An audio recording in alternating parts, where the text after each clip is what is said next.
We're back. Hi. Hi. Yes, I'm back. Okay. Good. First of all, I just really want to thank you for this. You do this really selflessly. You really do this selflessly. Like, even when I ask you things in the comments, you just you go fully in and you reply full out. You don't, you just go for it. And that's just uh, warms my heart. This really warms my heart. This is very special. And being in Rishikesh, where people come to join and be part of satsang, and this is my satsang. Uh, this is very special for me. Well, I'm loving that you're appreciating the opportunity to come into direct contact with your own nature. But really, this is all you. This has nothing to do with me, and there's no specialness here.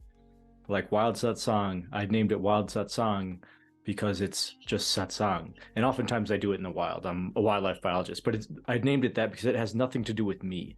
I'm not going to name it after my name. It has nothing to do with me and everything to do with understanding that we're just looking at our shared nature.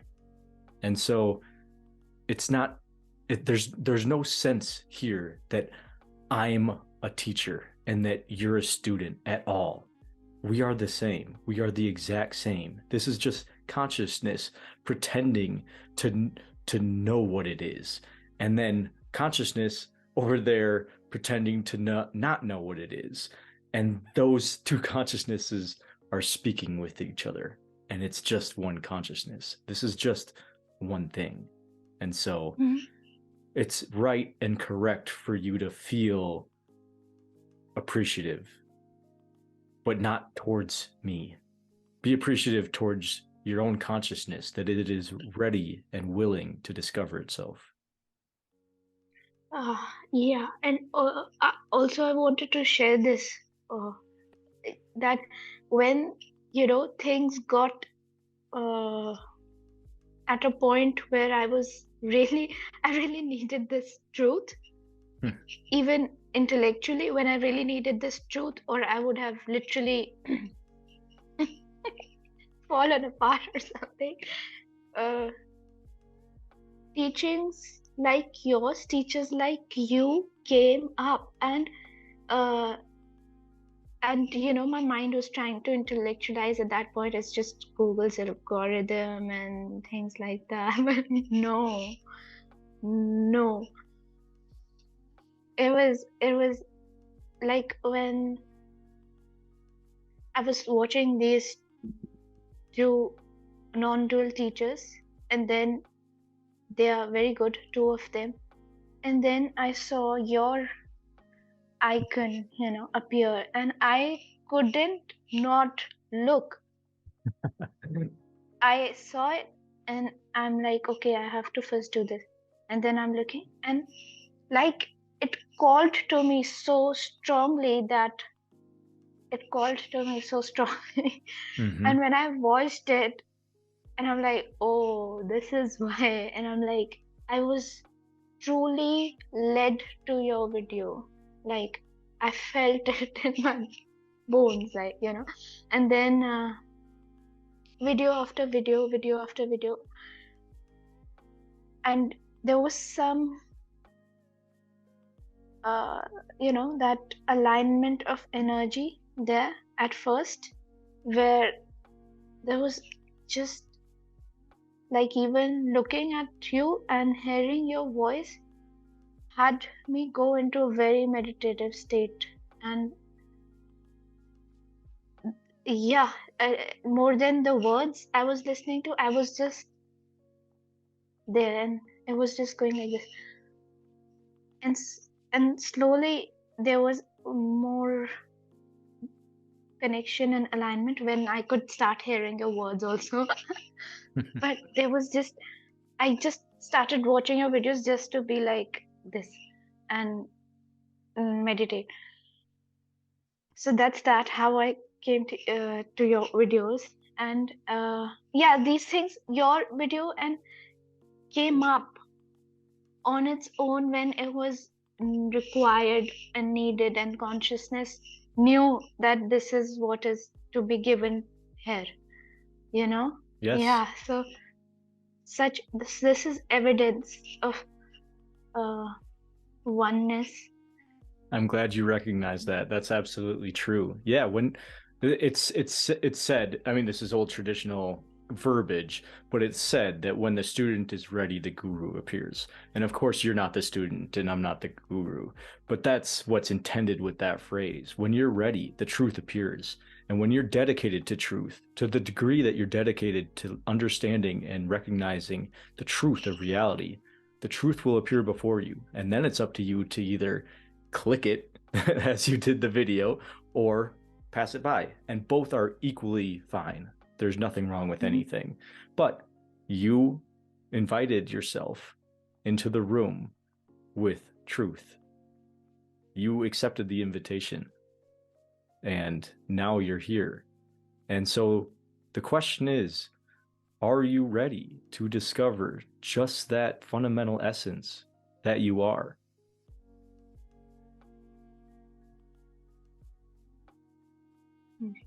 Are you? I am praying God to help me be just ready for it and help me release. That's a fine statement. However, you're putting something between you and the isness by doing that. What I encourage you to do is just look at the looker. Who is looking and identifying as Sanchi? Who knows that Sanchi exists? Where is that? Where is that essence of being?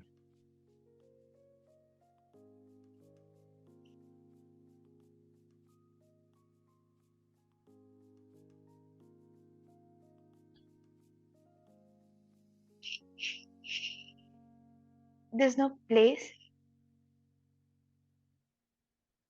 True statement. of that. There's silence. True.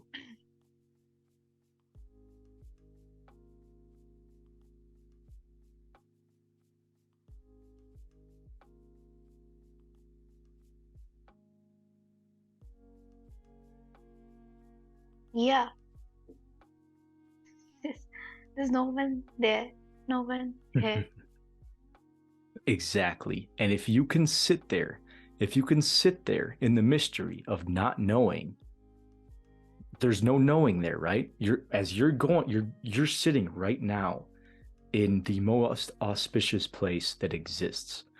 That's the seat of the self that you just located. And that's where I want you to sit. If what you want is enlightenment and non-dual reality, that is where you sit, and that's it. There's no more teachings after that. All teachings, all religions point to just that, where you just were, where you couldn't find or locate anything because the seer cannot be seen.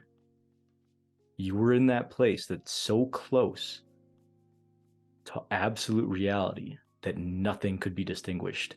That's where you sit. That's it. That's the single light source of self that illuminates all existence.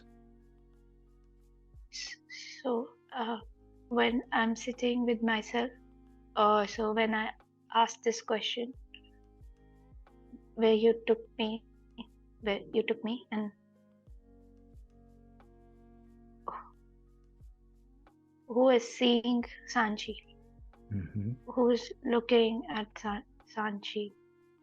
So there is no place, and there's no one there, no one here. When I say, is that where I just be? Yes. In those moments. Yes. It's this simple. And is there any more inquiry question at that point? No. After that? No. That's as far as the seeker can ever get. That's where you leave the shoes of the seeker at the door, and you have already walked in.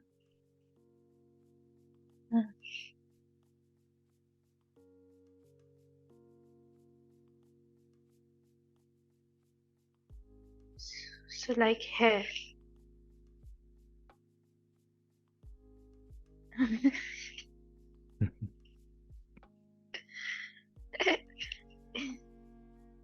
Yes.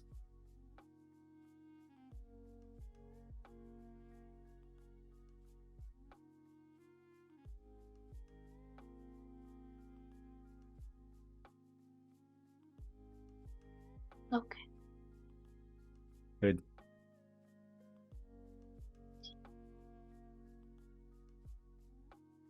From here, God takes over. Yes. And that's what's been described as grace.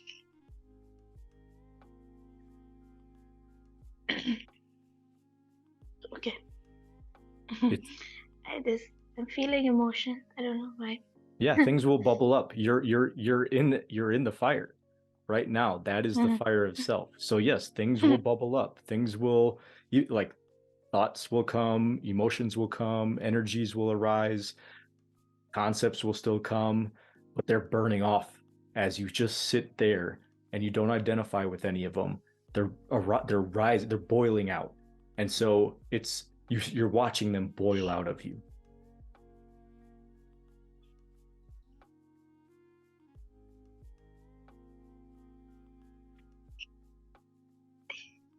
When you're on camera, when this happens, it's kind of funny. Yeah. Okay. I wanted to ask you, so when these states are touched, I feel so now it's much lesser, but before there used to be a lot of movement, physical movement. And thank God I found one of your videos where you mentioned that that's recalibration of I in, like, I think it's the same thing where you said now you're in the fire and let it, I don't know. You just said just the let it right words, burn right? off or boil up and out. Things are just evaporating off of you in that space. You're purifying. Is that recalibration that caused before those energetic movements which seemed involuntary, like there was like this or like this or like this, so those movements that I don't want anyone else to see, or they would think that I'm crazy, or my family would freak out what's happening. So just let it go. Don't identify it and don't worry about it. It's just boiling off and boiling out. Don't worry about it. Let whatever happens happen. Let whatever is. Let whatever happens, just let it happen. Let it flow through you. You are not that. You just stay in the singular space of isness, the single place of self. And as you do, everything will harmonize. And that's what I mean by a recalibration of I. As you come into this understanding that you are just the pure I of existence, you are just this self that you were just sitting as. Everything else is that. But until you become firmly rooted in that place, just be sure not to identify with all the things that happen around you. They can all happen. Even the headache. Even the headaches. The headache is still just a contraction of energy within that singular isness that you were sitting. And yes, things will pull at you. And sometimes don't judge yourself when you get pulled into something, either a thought or an idea or an energy of contraction, even a headache, even like a pain in the body, anything like that. It can all happen. And if you get pulled into it, you start identifying as, oh, I have a headache. Really, it's just a contraction of energy. Like a headache is just a label. It's just a name for a felt energy. And there's other practices to dissipate those energies, but you don't need to do those and you don't need to worry about them. You've found the place from which they all arise, and your only task then is to revisit that space as often as you can. And that space boils everything else off quicker than any other process of forgiveness, of mantra saying, of any neti process, like any other process. This is the quickest path. This is the direct path to boiling those things off. You no longer need any spiritual practice. This is it. This is the only one. And you're ready for it because you clicked on it. Yeah. I didn't laugh at the mantra chanting. Probably I did a little, but no. There was times when mantra chanting and meditation and all those things used to help.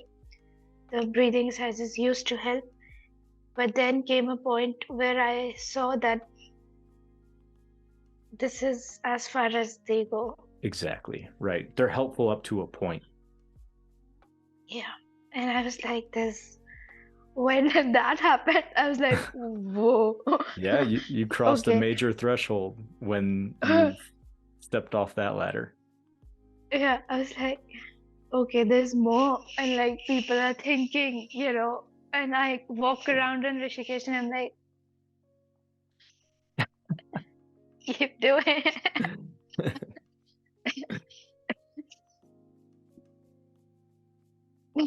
Yeah. And then wanted to ask you about intuition. Like it also,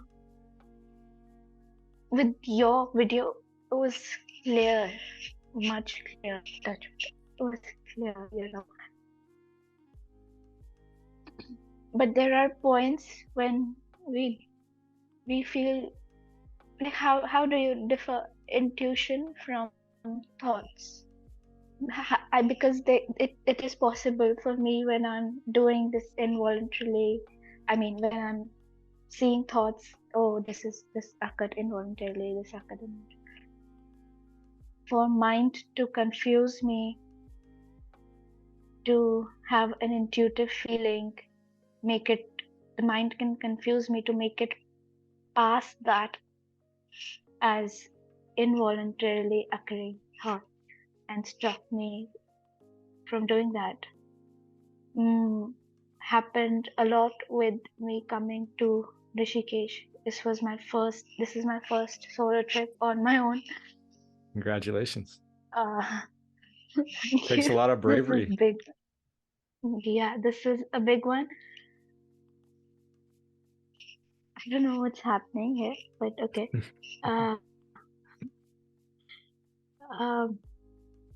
Yeah, intuition, how to not jump it and how to know it is it. Everything that needs to happen will happen, and don't worry about it. It doesn't matter if you label it intuition or synchronicity or either something that you manifested or didn't manifest. It doesn't matter. They're all labels. Just turn your focus to the one who sees and sit there and don't judge anything. What I think is happening right now is you're having trouble identifying with things that you previously identified with. And it's because you've entered into the house of truth and everything else now is less important.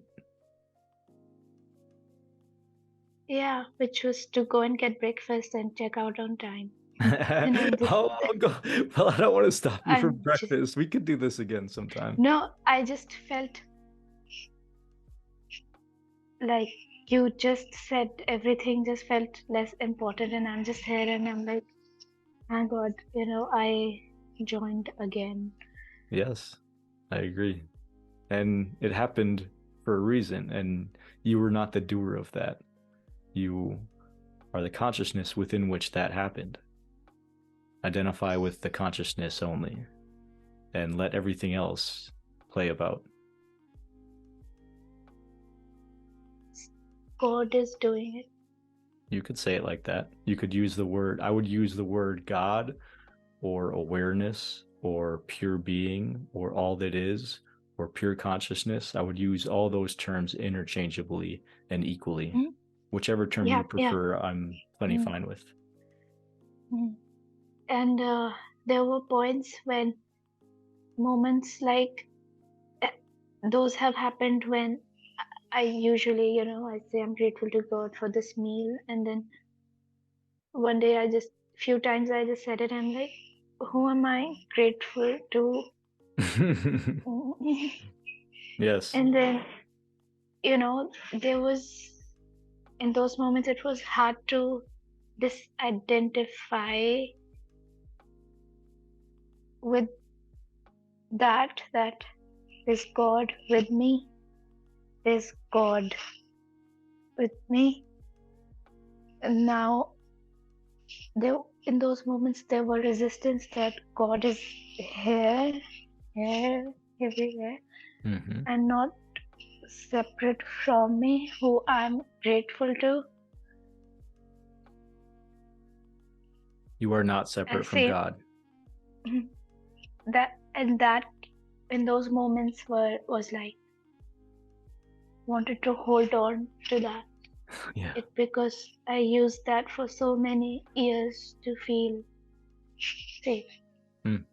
That God is here, God is here, God is here, God is here. But when when there was this, that God is here inside also, and that grateful to who. Good. The same thing happened here just now when I said God is doing it, and you say it's pure consciousness, and the same thing happened. I'm like, God is doing it. Oh, okay. There's this feeling of holding on to God, God here, and that love that felt for God. Now I have to merge into God. Well, there couldn't be any God merging into God because there couldn't be anything but God. If God is infinite, could there be anything outside of God ever? Of course not. So there couldn't be any part of you that isn't God, including your thoughts, including your concepts, even the ones you consider bad thoughts or wrong concepts. It's all God. For God to be God, God must be infinite. And if God is infinite, God is everything, including your thoughts. Here is where the happens when this point, same place where I think it also happened in Course of Miracles, where you said even the bad thoughts or even the wrong things. Why would God do a wrong thing or to somebody? It's just a misunderstanding to even ask the question. You can ask any question you want, but you're entering into the play of illusion. And so the play of illusion will have many questions, and endless answers. And although I could give you an answer that might satisfy your mind, that's not what we're here for. We're here for enlightenment and ultimate freedom. And so when those things arise, just ask, to who or who do they arise to? Who is seeing these things arise? Who is asking the question, why would God think a bad thought? Just ask the question. Just go back to the source of it. Every time something troubles you, go to the source of it. Okay. Who is so asking? That means I have to do that. Sorry for So same thing I have to do when, like in the comments you told me that if your father and your brother's wife, if they are, they have their own reactions or behaviors towards you, take them as gifts and as God and gifts, because they will show you the hang-ups and illusions. Yes. So meaning I have to do the same inquiry exercise in those moments, that who is feeling bad about that behavior, or who is feeling this reaction to that behavior. Yes. Okay. By what essence is this known? Is this circumstance known?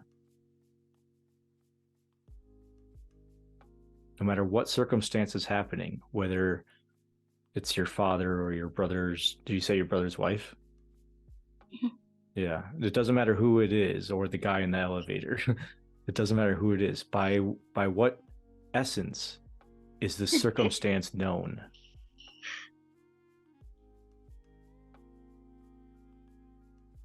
Return here always. This is where truth resides.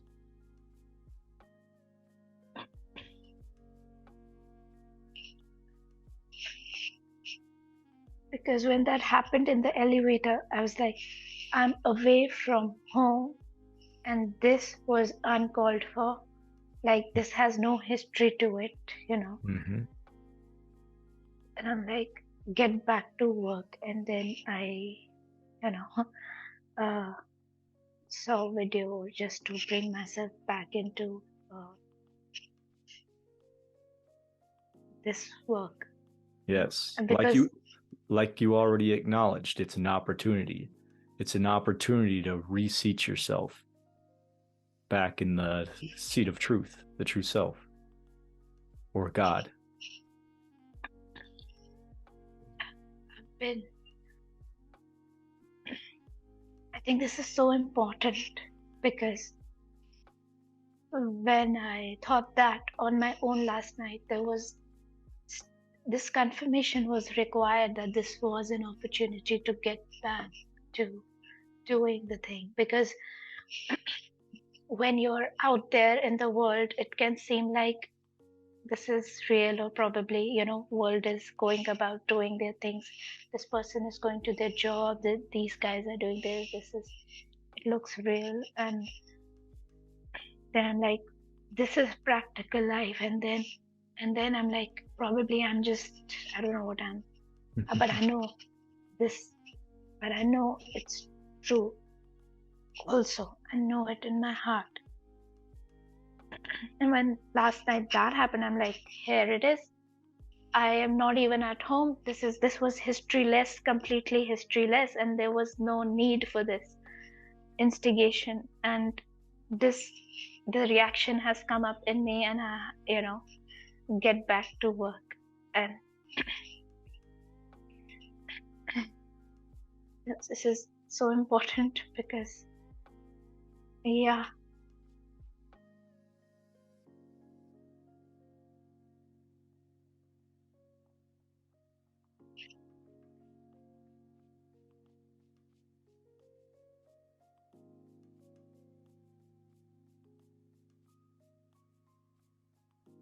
I see the illusions burning off of you. Let's see it.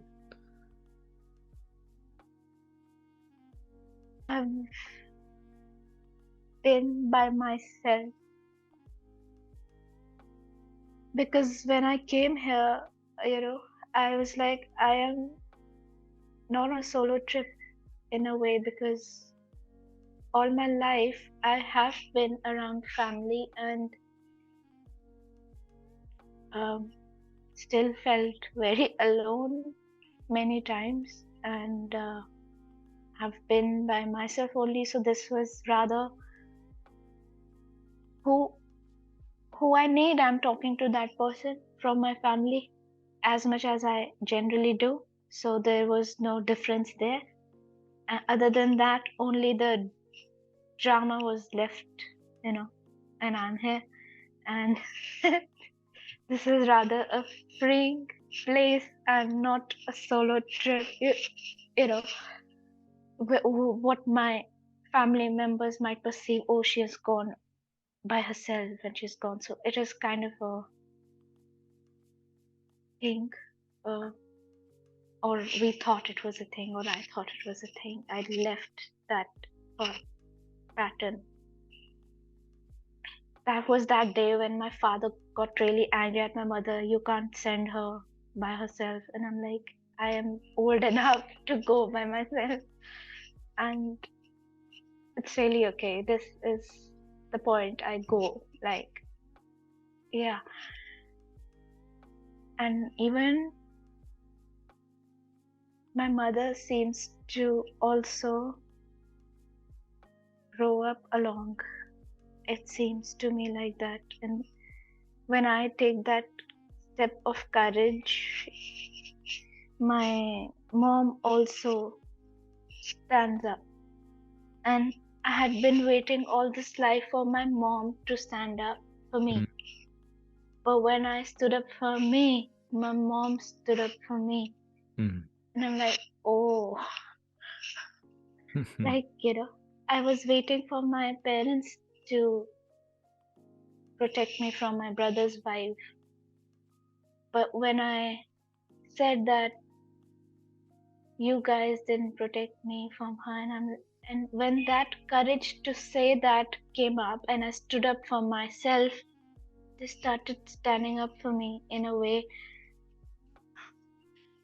And I'm like, all these years, I could have just done that. I could have just stood up for myself and told them, this is not acceptable, and please draw some lines here for me. Yes. Yeah. I mean, that's how the play of consciousness works. That's how manifestation works. That's how the law of attraction, as some people call it, works. It's the sense that nothing in the external world will change until you change. You can't look in a mirror and expect a smile if you're not smiling first. And so, yes, you have to have your back before the world has your back, because the world is a reflection of you, your own consciousness.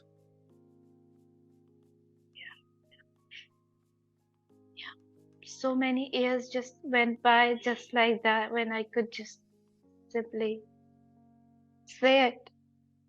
And I was playing the good daughter and the good kid who doesn't, who lets the parents do. But when that point came, when they said, you didn't do this, you didn't do this, you didn't do, and I'm like, I'll tell you what you didn't do this. And then and I'm like, and then things turned around, and I was like, I needed to stand up for myself, and then it showed in the consciousness. Yes.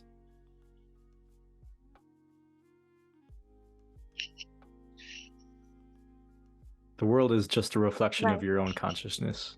And so however you feel about yourself, the world will confirm those feelings in a myriad of ways, however it does. If you feel worthy, the world will tell you that you're worthy. If you know yourself to be a certain way, the world will confirm that back to you, will reflect that back to you in a myriad of ways. That's just how this time-space dimension works in consciousness, but it's all still in consciousness.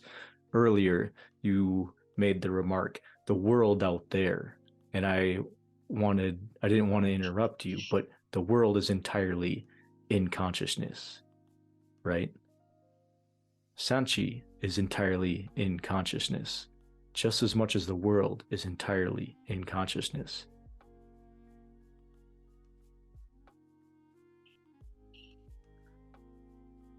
And you can confirm this in your direct experience. And when you do, you'll go to that place that you already visited, that I brought you to. So, the real one.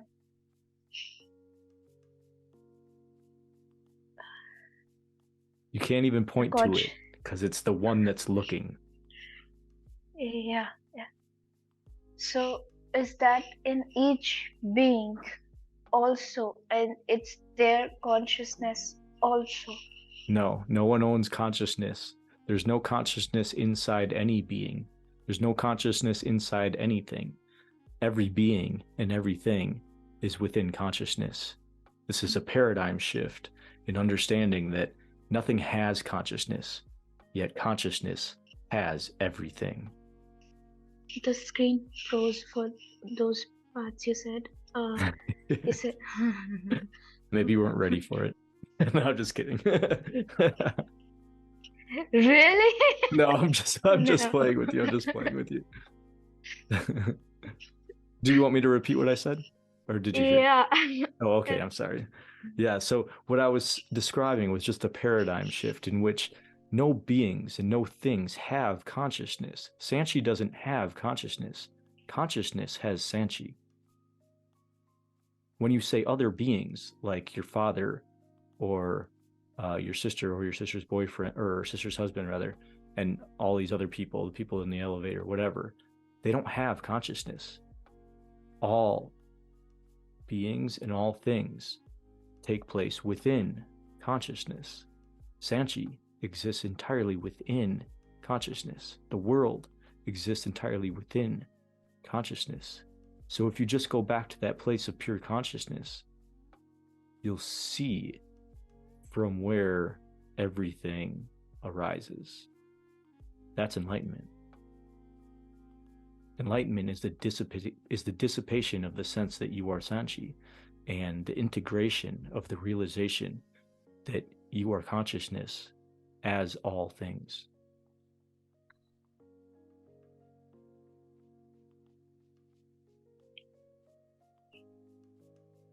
You were saying something about time, space, paradigm also. Yeah, I was just like, they say we live in the third dimension. uh you know what is it, two of space and one of time or something like that. I forget, I'm not a physicist, but yeah, infinite dimensions exist within consciousness. You could say that they say there's 9 dimensions, whatever. That's just an arbitrary number, but infinite dimensions, and some are space and time, exist within consciousness. But it's all within consciousness. Consciousness itself is not only timeless, it exists outside of time. It's unaffected by time. You are that.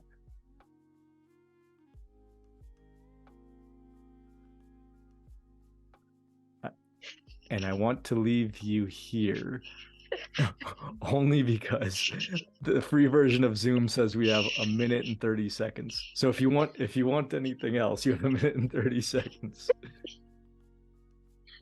Or we can leave it here. We will do this again if possible, and Absolutely. we'll take it from here. Okay. Just Yes. go back to that place that we pointed to, that you already sat in and recognized. And to the degree that you can do that, everything else will be seen to take care of itself. And you'll have no more worries. You'll have no more disturbances. Thank you. Love you, Sanchi. Thanks for connecting. Thank you. Thank you so much. Thank you. See you next time. Yes. All so much love to you, and sending so much love to you, and a big hug. And everything you send out is coming right back to you. That's how this works. Because it is you.